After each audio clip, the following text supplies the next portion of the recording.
আজ আবারও চলে এসেছি চিকেন বল নিয়ে। আর চিকেন বল রেসিপিটা এত সহজে বানানো যায় আর কম সময়ের মধ্যেও রেডি করে নেওয়া যায়।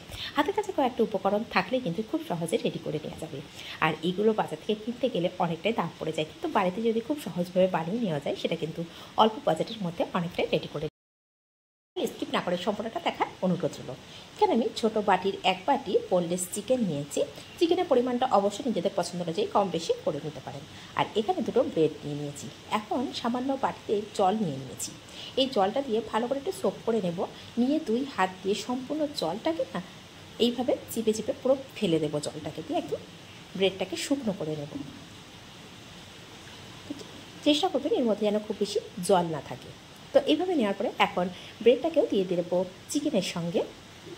এখন দিয়ে দেবো একে একে সমস্ত উপকরণ।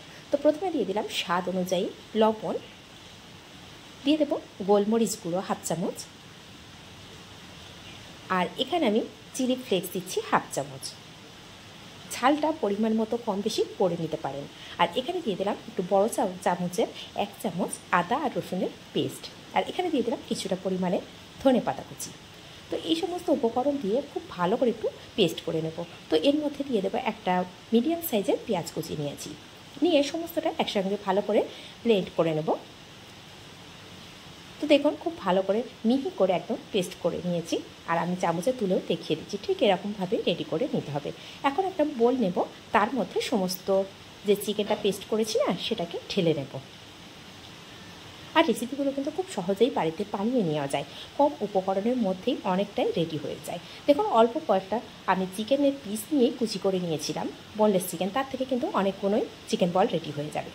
তো এইভাবে হাতের মধ্যে একটু তেল মেখে নিয়েছি, নিয়ে এইভাবে ভালো করে গোল করে নিচ্ছি। হাতের মধ্যে তেল নিলে কী হবে, গোল করাটা খুব সুন্দরভাবে হয়ে যাবে। দেখুন প্রত্যেকটা কিন্তু সমানভাবে হয়ে গেছে। এখন এদিকে একটা ছোটো বাটি নিয়েছি, এই বাটির মধ্যে একটা ডিম দিয়ে দিচ্ছি। ডিমটাকে একটু ভালো করে ফেটিয়ে নেব। সেটা কাঁটা চামচও নিতে পারেন, বা আমি হাতের কাছে একটা এমনি চামচ ছিল, চা চামচ, সেটা দিয়ে ভালো করে ফেটিয়ে নিচ্ছি। আর সাইডে নিয়ে নিয়েছি ব্রেড ক্রাম্বস। নিয়ে এখন একটা চিকেন বল নিয়েছি, নিয়ে এইভাবে ভালো করে ডিমের মধ্যে দিয়ে ভালো করে একটু ঘুরিয়ে নিলাম। নিয়ে এখন ব্রেড ক্রাম্বসের মধ্যে ভালো করে কোট করে নেব। নিয়ে দেখুন চিকেন বলটা কিন্তু খুব সহজে গোল করেও নেওয়া যাচ্ছে, আর খুব সহজভাবে রেডি করে নেওয়া হয়ে গেল। এখন আমি এদিকে যতক্ষণ চিকেন বলগুলো রেডি করছিলাম, এদিকে আমি গ্যাসের উপরে একটা কড়া বসিয়ে দিয়েছিলাম, তার মধ্যে পরিমাণ মতন তেলও দিয়ে দিয়েছিলাম। দিয়ে তেলটা যখন গরম হয়ে গেছে, খুব ভালো করেই গরম করে নিয়েছি। নিয়ে মিডিয়াম ফ্লেমে দিয়ে আমি সমস্ত চিকেন বলগুলো দিয়ে দিয়েছি। আর দিয়ে সঙ্গে সঙ্গে কিন্তু নাড়াচাড়া করব না। যখন দেখব একটা সাইড ভালো করে নাড়াচাড়া করে বেশ সুন্দর একটা কালার চলে এসেছে না, ঠিক সেই পর্যায়ে আবারও উল্টে পাল্টে আর একটা সাইড একই রকম কালার করে নেব। আর রেসিপিগুলো কেমন হচ্ছে কমেন্ট করতে কিন্তু একদমই ভুলবেন না। আর যদি ফেসবুক থেকে দেখে থাকেন, পেজটিকে অবশ্যই ফলো করে রাখবেন। আর ইউটিউব থেকে দেখে থাকলে চ্যানেলটিকে সাবস্ক্রাইব করে পাশে থাকা বেল আইকনটি প্রেস করে রাখবেন। যখনই কোনো নিত্য নতুন রেসিপি আপলোড করব, সবার আগে পৌঁছে যাবে আপনার কাছে। তো দেখুন কালারটা খুব সুন্দর চলে এসেছে, এই পর্যায়ে আমি তুলে নিয়েছি। তো বাকি যে বলগুলো আছে সেগুলোকে রেডি করে নেব।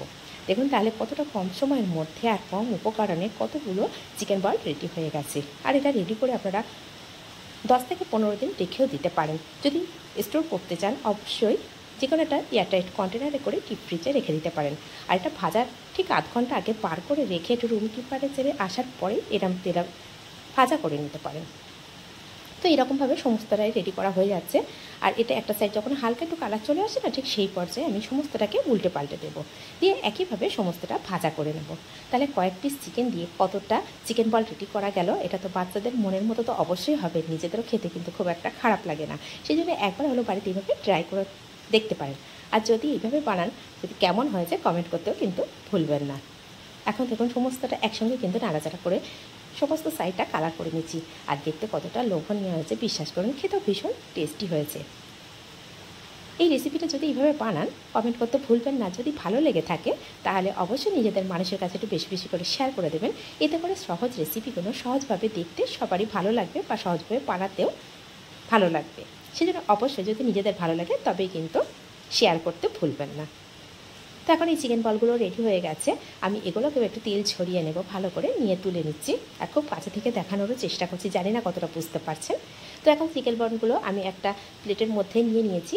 আর এখন এখানে একটা এইভাবে স্টিক নিয়ে নিয়েছি, নিয়ে তার মধ্যে দিয়ে দিলাম।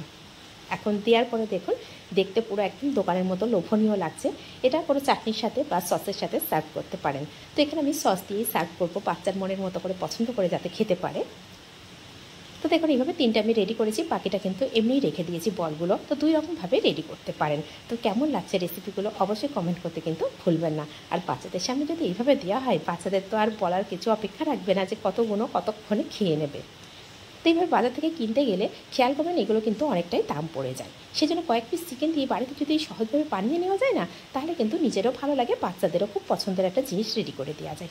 আর কতটা সফট হয়েছে আমি একটা হাতে নিয়ে কেটে কিন্তু দেখিয়ে দিচ্ছি যে কতটা সফট হয়েছে। এটা খেতেও ভীষণ টেস্টি হয়েছে। আর আমি তো সস দিয়ে পরিবেশন করেছি, আপনারা চাইলে যে কোনো চাটনির সাথেও পরিবেশন করতে পারেন। তাহলে আজ এই পর্যন্ত, আবার আসবো অন্য কোনো রেসিপি নিয়ে। ধন্যবাদ।